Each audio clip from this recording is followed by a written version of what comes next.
खाऊले जातो ध्यान करो ना माई बोले आई नहीं सकती मासरा उरे ये बिना सूरज बिना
ये संसार झूठे सुख का काहे प्रीत लगा।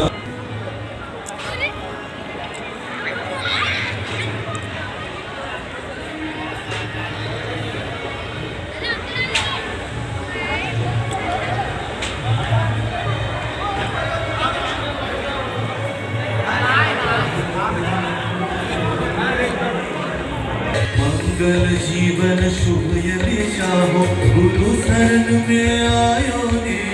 मंगल जीवन शुभ यदि चाहो गुरु शरण में आयो रे।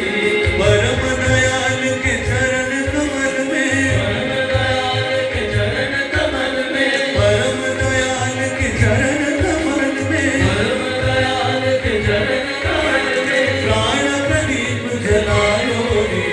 जिससे प्रेम लगाओ चाहिए उनके प्रेम लगाओ रे। जिससे प्रेम लगाओ लोकवर्धनी सर्व परिपूरणी लोकवर्धनी प्रभुवर इष्ट अभिसारी। मंगल सुंदर कृष्ण सुधाकर करुण विकलित सुभदाकर। मंगल सुंदर कृष्ण सुधाकर करुण विकलित सुभदाकर। नीति नीति पोषणी धर्माना रे। प्रभु अवतारी, प्रभु अवतारी, प्रभु अवतारी, प्रभु अवतारी। कारण हे पुरुषोत्तम जीवन रक्षाकारी।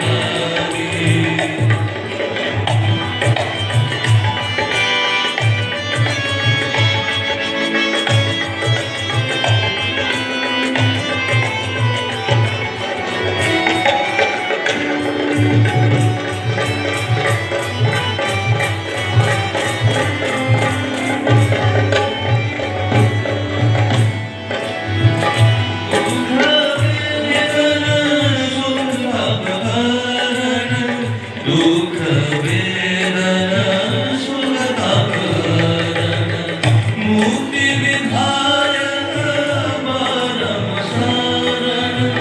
मुक्ति विधायक परम शरण। सर्व परिपालनी काल विनाशिनी। सर्व परिपालनी काल विनाशिनी। सर्व परिपालनी काल विनाशिनी त्रिभुवन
अनंत दिन पाओ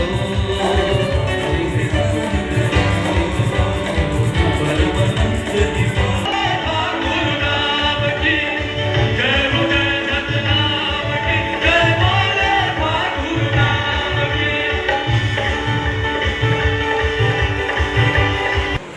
उपस्थित पांजाधरी कर्मीगण,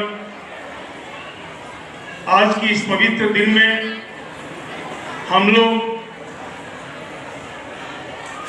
परम पूज्यपाद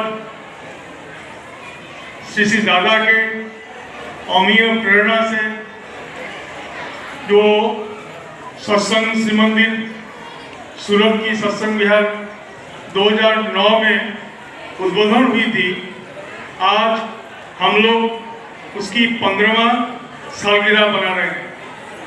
स्मृति ही जीवन है, जो स्मृति हमारे जीवन को। सभी को मेरा रानंदित जय गुरु।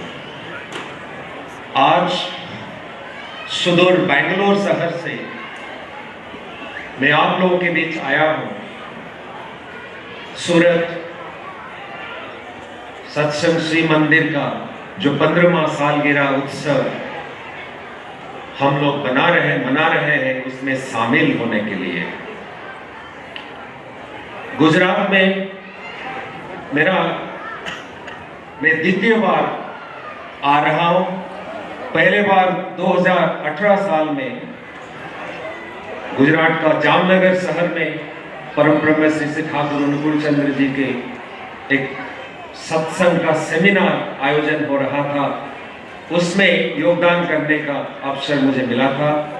आज श्री पुरुषोत्तम युग पुरुषोत्तम का ये जो सुंदर मंदिर बना है, इस मंदिर में श्री श्री ठाकुर जी का दर्शन करने का और इस महोत्सव में शामिल होने का अवसर मुझे प्राप्त हुआ है।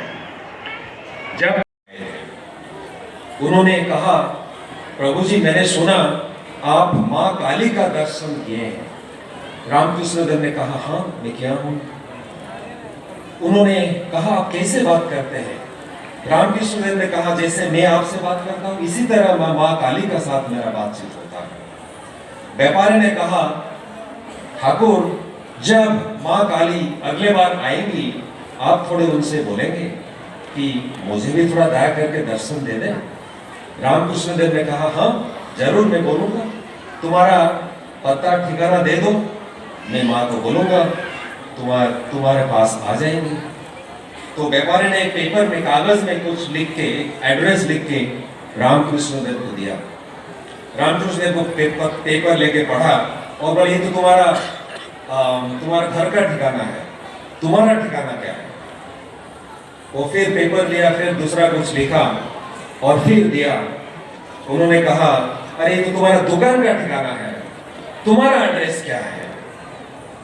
वो आदमी सोचता रहा, क्या बोलूं, मेरा एड्रेस क्या है? वो नीरव रहा। रामकृष्ण देव ने कहा, ढूंढो, ढूंढते रहो, जिस दिन अपना ठिकाना तुम्हें मिल जाएगा उस दिन माँ काली आएंगे तुम्हारे पास, तुम्हें दर्शन देंगे। जब तक तुम्हारा ठिकाना तुम्हें पता नहीं है, तुम्हारा पता जब तक तुम्हें खुद पता नहीं है, माँ काली आके तुम्हें दर्शन देंगे। श्री श्री ठाकुर जी के बैनर्जी ने श्री श्री ठाकुर जी के पास आए थे और श्री श्री ठाकुर जी से उन्होंने प्रश्न किए, ठाकुर परमात्मा और जीवात्मा, जिस परमात्मा के बारे में विभा सिंधु दाने बोल रहे थे, श्री श्री ठाकुर जी से वही प्रश्न किए बैनर्जी दाने, ठाकुर ये जीवात्मा और परमात्मा के बीच अंतर क्या है, प्रभेद क्या है, फर्क क्या है? श्री श्री ठाकुर जी ने कहा, समुद्र देखे हो? उन्होंने कहा, हाँ ठाकुर बहुत बार देखा हूं।